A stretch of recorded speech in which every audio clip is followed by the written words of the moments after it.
Of course, here is the article rewritten in English. What I'm about to share is going to sound absolutely impossible, but I need you to hear me out. 5 nights ago, I had the most life-changing encounter with Jesus about a question that's been haunting my heart for years. Are soulmates actually real? Or is it just a beautiful myth we tell ourselves? What he revealed to me about love, marriage, and God's design for relationships didn't just surprise me. It completely shattered every romantic belief I'd ever held and replaced it with something infinitely more beautiful and terrifying. But before I begin my story, let me know in the comments where you are listening from and what time at island. I just want to know I'm not alone in this. And if you feel moved by what you hear, consider subscribing. It helps give me the strength to speak my truth. Now, let's get into my story. I'm sitting here in my living room right now, late afternoon sunlight streaming through the windows, and I keep staring at that wooden cross on my wall while trying to process what Jesus told me about the deepest longing of the human heart, the desperate desire to find the one. Ever since this encounter happened, I can't think about love and relationships the same way, because now I know the truth about what God actually intended when he said, "It is not good for man to be alone." And it's going to challenge everything our culture has taught us about romance. To understand why this revelation meant so much to me, I need to be brutally honest with you about something I've never shared publicly before. Despite playing Jesus on The Chosen, despite being surrounded by incredible people who love and support me, I've been carrying this secret ache in my heart for years.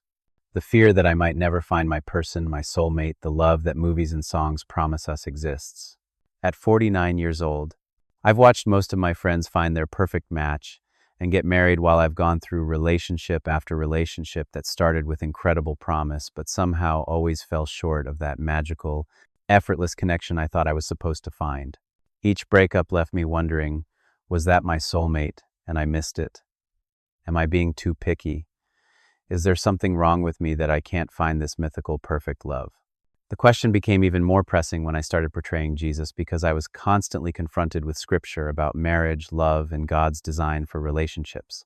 I'd read about Adam and Eve, about becoming one flesh, about God preparing a bride for his son, and I couldn't reconcile the beautiful biblical picture of love with my own repeated failures to find lasting connection. During filming for season 5, we had several episodes dealing with relationships, Jesus interacting with married couples, talking about love and commitment, addressing questions about marriage and divorce.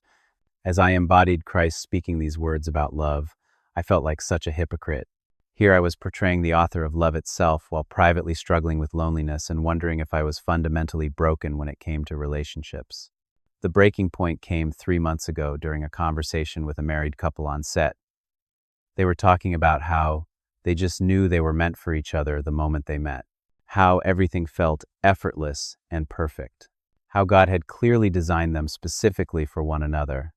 As they shared their soulmate story, I felt this crushing weight in my chest, a mixture of joy for them and despair for myself. That night I went home and fell into one of the darkest emotional places I'd been in years. I started questioning everything. If God really has one perfect person designed for each of us, had I missed mine? Was I being punished for past mistakes? Was I too old now to find that kind of love? The questions tormented me, and underneath it all was this terrible fear that maybe I was destined to be alone. I began obsessing over every relationship I'd ever had, analyzing them for signs that I'd let the one slip away. I replayed conversations, wondering if I'd been too demanding, not demanding enough, if I'd misread God's signs, if I'd been looking in all the wrong places. The weight of potentially missing my soulmate felt crushing. What made it worse was the constant stream of soulmate stories I heard from other believers. Everyone seemed to have these miraculous tales of divine orchestration meeting in impossible circumstances, feeling instant recognition, having their relationship confirmed through supernatural signs and prophetic words. Meanwhile, my dating life felt like a series of false starts and failed connections with no clear divine guidance. During season 6 filming, which we're deep into now, I found myself struggling to portray Jesus' teachings about love because I was so confused about my own experience. How could I represent the God who sets the lonely in families when I felt increasingly isolated? How could I speak his words about love when mine felt so elusive? The whispers of doubt became constant. Maybe I was too broken for love. Maybe my standards were too high. Maybe I'd sinned in past relationships and disqualified myself from God's best. Maybe soulmates were real for other people, but not for me. Maybe I was meant to be single and I needed to just accept it. but the longing in my heart felt too strong to ignore.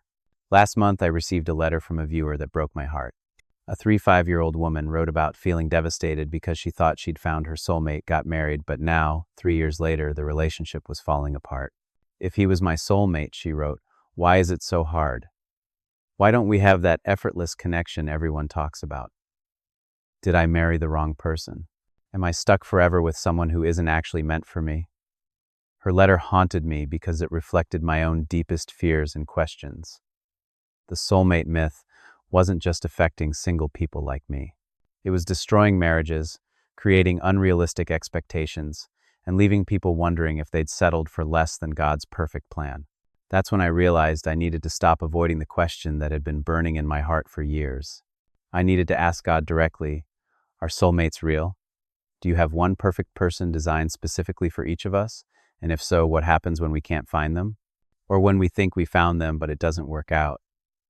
But I was terrified of what the answer might be. What if soulmates were real and I'd missed mine? What if God confirmed that I was supposed to be with someone I'd let go? What if the longing in my heart was evidence that I was failing at one of life's most fundamental purposes? The fear kept me from praying about it directly for weeks. I'd start to bring it up to God, then get scared and change the subject to safer topics. I was afraid that asking the question would lead to devastating answers I wasn't prepared to handle. But 5 nights ago, after a particularly difficult day on set where I struggled to connect with scenes about Jesus' love because of my own romantic confusion, I reached my breaking point. I came home, sat in my prayer space, looking at that cross, and knew I couldn't keep living with this uncertainty. The loneliness wasn't just about wanting companionship, it was about feeling disconnected from God's plan for my life. If He really had designed someone specifically for me, then my inability to find her felt like a fundamental failure. If soulmates weren't real, then why did the longing feel so universal, so divinely implanted? I fell to my knees and prayed with more desperation than I'd ever felt about this topic. Jesus, I need to know the truth about soulmates. I need to understand your design for love and relationships because I'm drowning in confusion and fear. Please, show me what you intended when you created love and help me understand why my heart aches the way it does. I prayed until I was emotionally exhausted, confessing every fear about being alone, every doubt about my worthiness for love, every question about whether I'd misunderstood God's plan for relationships. As I prayed, I felt this growing sense that I was about to receive an answer that would change everything I thought I knew about love. The room grew incredibly still. The normal sounds from outside seemed to fade until there was only silence and this overwhelming sense of divine presence. I could feel that something monumental was about to happen, something that would not only answer my desperate questions but transform my entire understanding of what love is supposed to be. Then, in what felt like both an instant and an eternity, I found myself transported into the most profound spiritual encounter I'd ever experienced. I was no longer in my living room. I was in a place that seemed to exist outside of time and space, where eternal truths could be communicated directly to the human heart. Jesus appeared before me, but his expression was unlike anything I'd seen in previous encounters. There was deep compassion for the pain I'd been carrying, but also this knowing smile, like he was about to reveal something so beautiful it would heal every broken place in my heart while simultaneously challenging every assumption I'd made about love. Jonathan, he said, and his voice carried both infinite tenderness and divine authority. You've been asking the wrong question. The question isn't whether soulmates are real. The question is whether you understand what I actually meant when I designed love. As he spoke, I could feel decades of romantic confusion and fear beginning to lift. Just being in his presence was revealing how distorted my understanding of love had become, how much cultural mythology had contaminated my view of God's design for relationships. What you call the soulmate myth, Jesus continued, has caused more pain and confusion among my people than almost any other lie about love. But the truth I'm about to show you isn't just going to break that myth. It's going to replace it with something so much more beautiful and attainable that you'll wonder why humanity ever settled for such a grace-limiting view of love. He looked at me with eyes full of love for every person who had ever felt the ache of loneliness or the fear of missing their one true love. Are you ready to learn what I really intended when I created the human heart's capacity for love? He asked. Because what I'm about to show you will change not just how you see relationships, but how you see yourself and how you understand my heart for every person who has ever wondered if they're meant to be alone. I nodded, feeling both terrified and hopeful. I knew I was about to receive a revelation that would shatter comfortable lies and replace them with sometimes uncomfortable truths. But I also sensed that whatever Jesus was about to tell me would finally bring peace to the questions that had tormented my heart for years. As we began to walk through this ethereal space, I could sense that I was about to receive the most important education about love I'd ever experienced. One that would not only heal my own heart but equip me to help millions of others who had been deceived by a romantic mythology that was keeping them from experiencing God's actual design for love. As Jesus and I walked through this ethereal space that seemed to exist beyond the physical realm, the environment around us began to shift and change, showing me glimpses of human relationships throughout history. I saw couples from every era, every culture, every background, some radiating joy and connection, others struggling with disappointment and unfulfilled expectations. Jonathan, Jesus said, his voice filled with both sadness and hope. Before I show you what love really is, you need to see how the enemy has corrupted humanity's understanding of my design. The soulmate myth isn't just a harmless romantic idea, it's been one of his most effective weapons against my people. As he spoke, I began to see the devastating effects of soulmate mythology playing out in countless lives. I saw single people like myself, consumed with anxiety about missing their one true love. I saw married couples comparing their real relationships to impossible fairy tale standards, wondering if they'd settled for someone who wasn't their actual soulmate. Watch this, Jesus said. I saw a young woman breaking up with a good man because their relationship required effort and compromise. He can't be my soulmate, she was saying to her friend. Because I thought it would be easier than this. I thought when you meet the right person, everything just flows naturally. The scene shifted, and I saw a man abandoning his wife and children because he'd met someone who gave him that instant spark he'd never felt with his spouse. I think she might be my actual soulmate, he was telling himself. Maybe I married the wrong person. My heart broke as I watched relationship after relationship destroyed by the false belief that love should be effortless, that there's one perfect person designed specifically for each of us, and that anything requiring work or growth couldn't be true love. Do you see the destruction? Jesus asked, his voice heavy with grief. The enemy has convinced my people that love is about finding the perfect person instead of becoming the right person. He's made them believe that compatibility is magical rather than intentional, that intimacy should be instant rather than cultivated. The scenes continued, and I saw the soulmate myth creating unrealistic expectations that no human relationship could possibly meet. People rejecting wonderful partners because they didn't feel that mythical instant recognition. Marriages failing because couples expected constant passion without any effort. Singles growing bitter and hopeless because they couldn't find their supposed other half. But Lord, I said, my voice shaking with emotion, if soulmates aren't real, then what about all the stories? What about the couples who say they just knew they were meant for each other? What about the miraculous meetings, the signs, the prophetic confirmations people talk about? Jesus smiled gently, like a patient teacher who'd been waiting for exactly that question. Those stories are real, Jonathan, but they're not what people think they are. Let me show you what actually happened in those relationships you call soulmate stories. The environment around us shifted again, and I found myself watching the same couples whose testimonies had made me feel so inadequate, but now I was seeing the full picture, not just the highlights they shared in public. I saw the couple who claimed to have just known they were soulmates.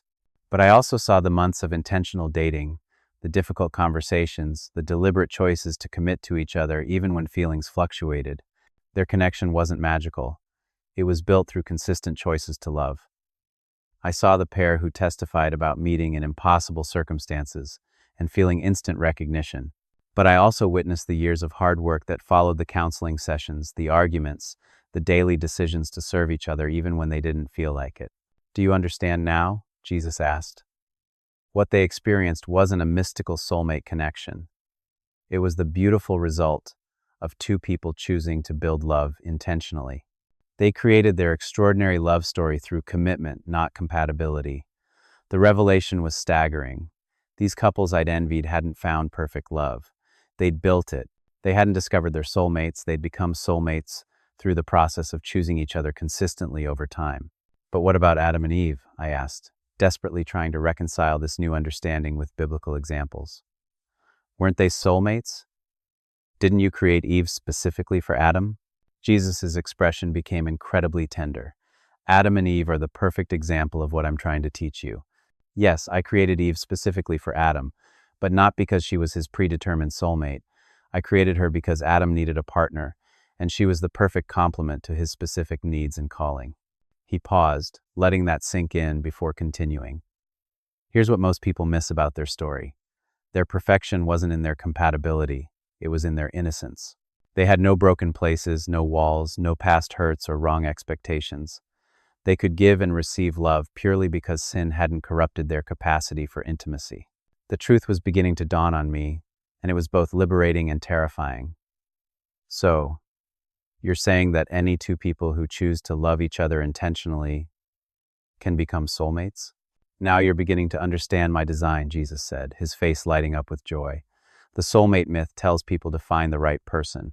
My design tells them to become the right person. The myth promises effortless love. My design requires intentional love. The myth creates pressure to find your one true love. My design creates freedom to build true love with someone who shares your values and commitment. As we continued walking, Jesus began to share what would become the most transformative teaching about love I'd ever received. Let me give you 7 truths about love and relationships that will set you free from the soulmate myth and empower you to experience the extraordinary love I actually designed. The first truth, he said, and suddenly the space around us filled with warm golden light, is that love is not a feeling you fall into, it's a choice you rise to. The couples you admire didn't fall in love and stay there effortlessly. They chose love daily, especially when they didn't feel like it. They rose to love when it was difficult, inconvenient, and required sacrifice.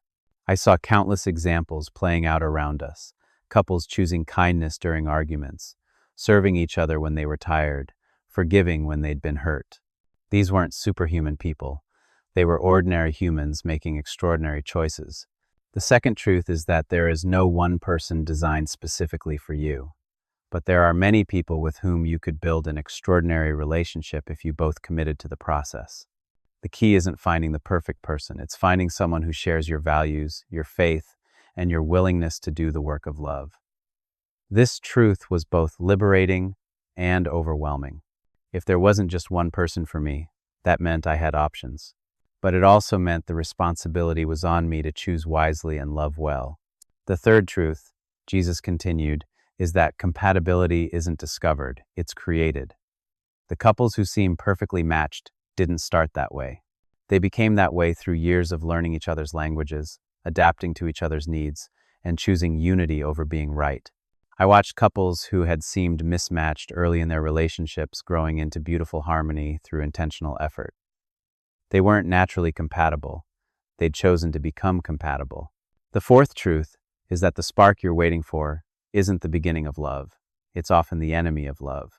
Intense attraction and emotional highs can mask fundamental incompatibilities and prevent you from seeing red flags. Real love often starts quietly and grows steadily through consistent choices. This challenged everything I thought I knew about romantic love. I'd been waiting for lightning when God wanted to give me steady sunshine. The fifth truth, Jesus said, his voice filled with compassion, is that your longing for a soulmate is actually a longing for the deep intimacy and connection I created you to experience. That longing is good, but it can be fulfilled in a committed relationship with any person who chooses to know you fully and love you anyway. Tears began streaming down my face as I realized the ache in my heart wasn't evidence that I was missing my soulmate. It was evidence that I was created for a deep connection that could be built with the right person who shared my commitment to intentional love. The sixth truth is that marriage isn't about finding someone who completes you. It's about two complete people choosing to complement each other. You don't need a soulmate to fill your missing pieces.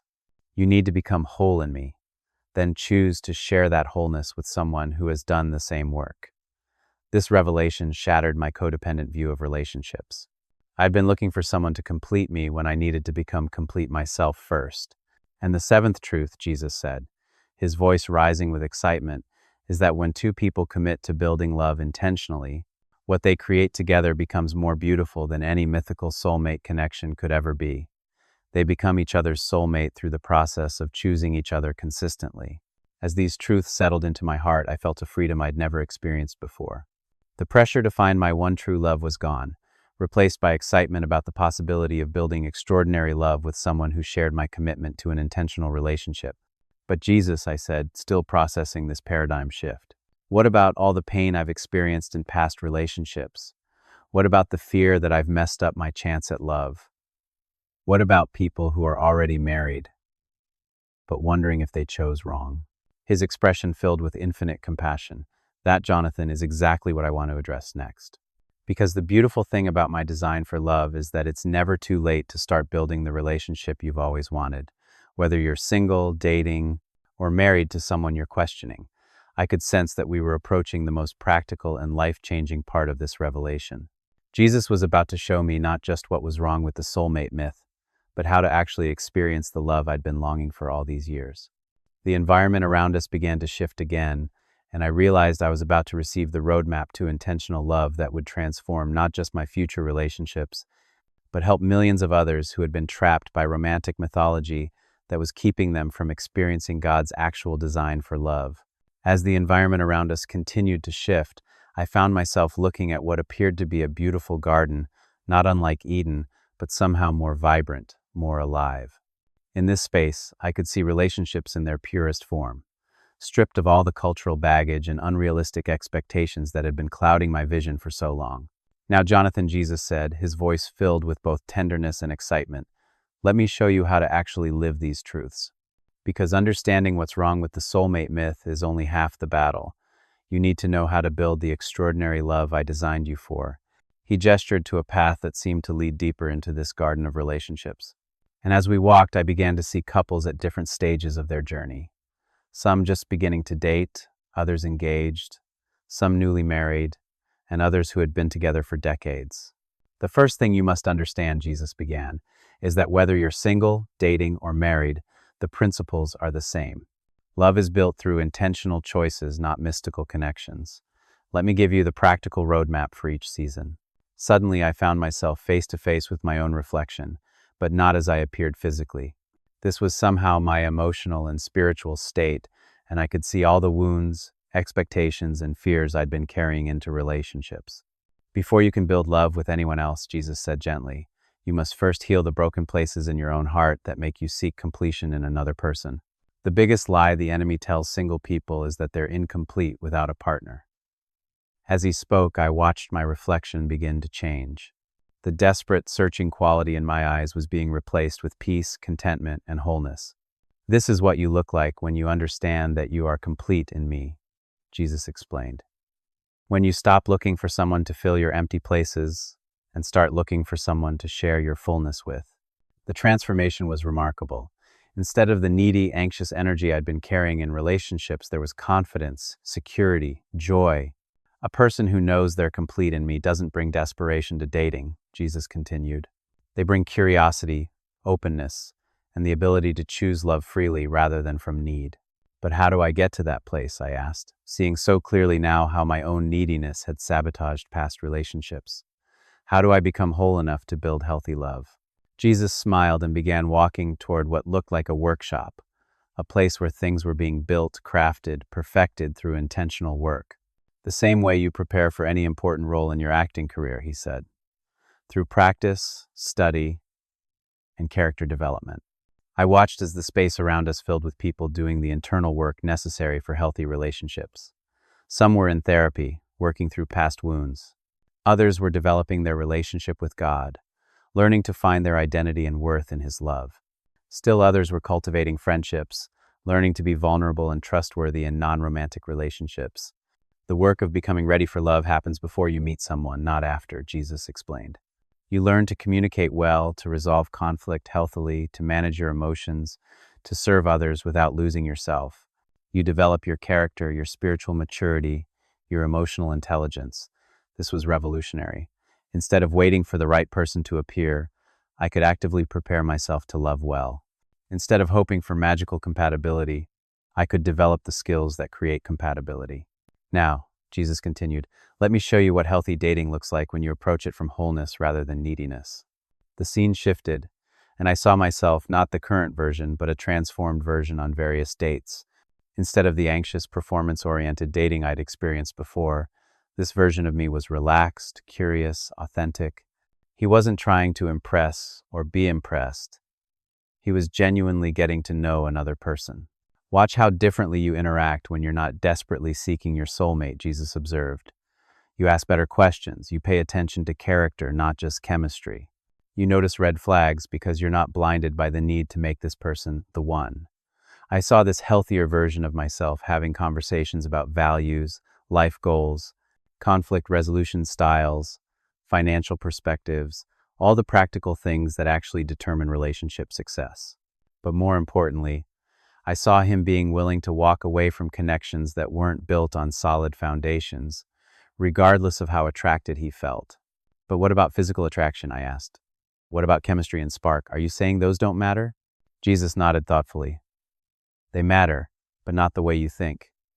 Physical attraction should be present, but it shouldn't be the primary factor in your decision. And chemistry, real chemistry, is actually built through emotional intimacy, shared values, and mutual respect. The spark you've been chasing is often just intensity, which can mask fundamental incompatibilities. He showed me couples who had started with moderate attraction but built incredible chemistry through emotional connection, versus couples who started with intense attraction but couldn't sustain it because they lacked deeper compatibility. Here's what I want you to understand about healthy dating, Jesus said, his voice taking on the tone of a loving father giving crucial advice to his son. You're not auditioning for the role of someone's soulmate. You're interviewing to be each other's life partner. The question isn't, is this magical? The question is, can we build something beautiful together? This reframe changed everything. Dating wasn't about finding a mystical connection. It was about finding someone with whom I could create an intentional connection. And for those who are already married, Jesus continued, the scene shifting to show various couples working on their relationships, the same principles apply. If you're wondering whether you married your soulmate, you're asking the wrong question. The right question is, are we willing to become each other's soulmate through intentional love? I watched couples who had been struggling in their marriages begin to transform their relationships by shifting from soulmate expectations to soulmate creation. Instead of wondering if they'd married the right person, they focused on becoming the right person for their spouse.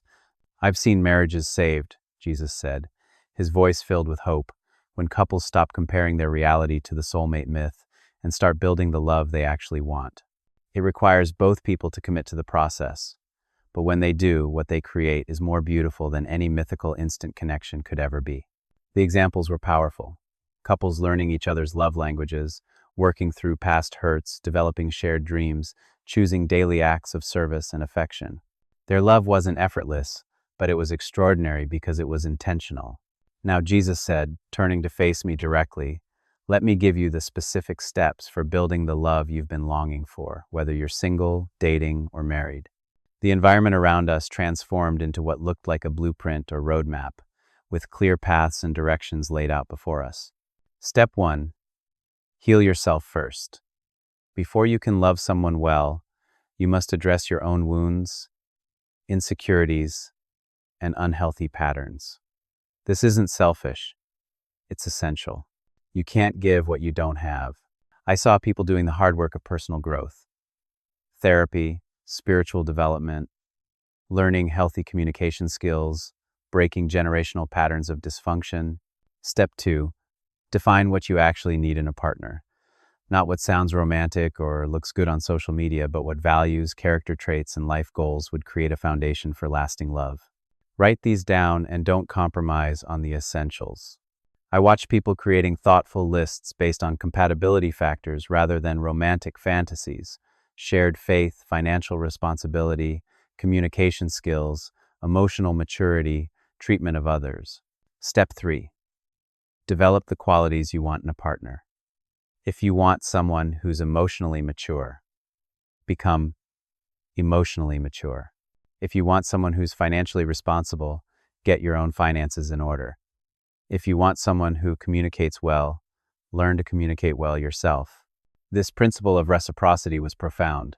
Instead of just seeking the right person, become the right person. Step 4. Date intentionally, not desperately. When you meet someone you're interested in, focus on getting to know their character, their values, their patterns in relationships. Don't rush physical or emotional intimacy. Build friendship first. I saw couples taking time to really know each other before committing, having difficult conversations early, observing how potential partners treated service workers, handled stress, manage money, and resolve conflict. Step 5. Choose commitment over feelings. Feelings will fluctuate in any relationship. Love is choosing to serve, honor, and cherish your partner, even when you don't feel like it. This is what creates lasting intimacy. The couples I observed who had extraordinary relationships weren't those who never had problems. They were those who chose to work through problems together. Step 6. Create shared rhythms and rituals. Intentionally build connection through regular date nights, meaningful conversations, shared spiritual practices, and physical affection. Love grows through consistency, not intensity. I watched couples who prioritized their relationship, who scheduled time together, who created traditions and habits that strengthened their bond over time. And step 7, remember that becoming soulmates is a lifelong process. You don't find your soulmate and then coast. You continue choosing each other, growing together, and deepening intimacy year after year. The best is always yet to come. As Jesus finished laying out this roadmap, I felt something I'd never experienced before, a genuine excitement about love that wasn't dependent on finding some mystical, perfect person. I was excited about the possibility of building extraordinary love through intentional choices. But Jesus, I said, one final fear surfacing, what if I do all this work and I still don't find someone? What if I become the best version of myself, but I'm still alone? His expression filled with infinite tenderness. Jonathan, the work of becoming whole, of developing the capacity to love well, is never wasted, even if you remain single. But I want you to know something. When you approach relationships from this place of wholeness and intentionality, you become incredibly attractive to the right kind of person. He showed me people who had done this work, and I could see how different they were. Confident without being arrogant, peaceful without being passive, loving without being needy. These people drew healthy partners naturally because they had become the kind of person healthy people wanted to be with. And if you do remain single, Jesus continued, it won't be because you missed your soulmate or because you're broken. It will either be because I have a different calling for your life or because the right person simply hasn't come along yet. But you won't spend that time in desperate longing. You'll spend it in fulfillment, knowing you're complete in me. As our encounter began to wind down, Jesus placed his hands on my shoulders one final time. The soulmate myth has caused so much unnecessary pain, he said. People thinking they've missed their chance at love. Marriages failing because they don't meet impossible standards. Singles growing bitter and hopeless, waiting for magical connections. But the truth I've shown you today can set millions free. Love isn't about finding the perfect person. It's about becoming the right person and choosing to build something beautiful with someone who shares that commitment. When people understand this, everything changes. The peace that filled my heart as this revelation settled in was unlike anything I'd experienced. The desperate searching was gone, replaced by confident hope. The fear of missing my soulmate was gone, replaced by excitement about building intentional love. The pressure to find magical compatibility was gone, replaced by the empowering knowledge that I could create extraordinary love through conscious choices. Go, Jesus said as the vision began to fade, and share this truth with everyone who needs to hear it. Tell them that the love they're longing for is possible, not through finding their predetermined soulmate, but through becoming someone capable of building soulmate-level love with the right person who shares their commitment. When I opened my eyes, I was back in my living room, but everything felt different. The ache of loneliness was gone, replaced by a deep sense of completeness in Christ. The anxiety about finding the one was gone, replaced by peaceful confidence in God's timing and my own preparation. Over the past 5 days since this encounter, I've been living differently. Instead of desperately searching for my soulmate, I've been focusing on becoming the kind of man who could build extraordinary love with the right woman. Instead of feeling pressure about my age and singleness, I've been grateful for the time to do this important inner work. I've started therapy to address some old wounds that were affecting my relationships. I've been more intentional about my spiritual growth, knowing that my relationship with Christ is the foundation for every other relationship. I've been practicing the communication and emotional regulation skills that healthy relationships require. And you know what's incredible? For the first time in years, I actually feel ready for love. Not desperate for it, but genuinely prepared to build it with someone who shares my commitment to an intentional relationship. This message isn't just for me, it's for everyone who has been deceived by the soulmate myth. Whether you're single and worried you've missed your chance, dating and confused about whether you've found the one, or married and wondering if you chose wrong, the same truth applies. Extraordinary love is built through intentional choices, not mystical connections. So, let me pray for everyone who needs to hear this life-changing truth about God's actual design for love. Father, I thank you for revealing the truth about love and relationships that can set so many people free from the bondage of soulmate mythology. For every person watching this who has been searching desperately for their one true love, help them understand that they are complete in you, and that extraordinary love is built through intentional choices. For those who are single and wondering if they've missed their soulmate, show them that their time of singleness is preparation time, an opportunity to become whole, to heal, to develop the character and skills necessary for healthy love. Help them see their singleness as a gift, not a punishment. For those who are dating and confused about whether they've found the one, give them wisdom to focus on compatibility, character, and shared values rather than magical feelings. Help them build relationships slowly and intentionally, with friendship as the foundation. For those who are married and wondering if they chose wrong, show them that they can become each other's soulmate through commitment and intentional love.